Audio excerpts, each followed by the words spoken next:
Ashtu siç kishin paralajmëruar rreth orës 11 së shtunës, aktivistët e shoqërisë civile u mblodhën në protestë kundër importit të mbetjeve. Përfaqësues të shoqërisë civile të mbështetur nga njerëz të artit dhe medias dhe qytetarë të shumt u grumbulluan fillimisht tek Parku Rinia. Me pankarta në duar, thirrjet e tyre ishin kundër importit të mbetjeve në vend. Jo vlera në Shqipëri!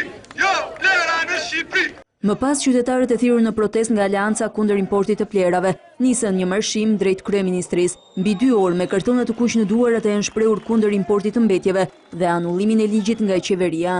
Sot, 3 vite më pas, zoti kryeministër, duke miratuar ligjin për importin e plerave, ti dhe klasa politike që të shoqëron, po tregoni me vepra se nuk e doni të mirën e Shqipërisë. Protesta u mbyll përpara selisë së presidentit, ku bë thirrje që kreu i shtetit të mos e dekretojë këtë ligj, pasi bie ndesh me interesat e qytetarëve. Në ligji ka ngel te presidenti dhe në faktikisht ne do t'i bëjmë thirrje presidentit që ta kthejë topin te parlamenti. Po heqi plerat nga Italia dhe po i bie në Shqipëri. Ne duhet të përpunojmë plerat tona. Nëse presidenti do dëgjojë vullnetin e popullit, unë kam besim që mund të kthehet. Për mbarvajtjen e kësaj proteste, policia angazhoi rreth 500 efektiv. Ajo u zhvillua i qetë dhe pa incidente.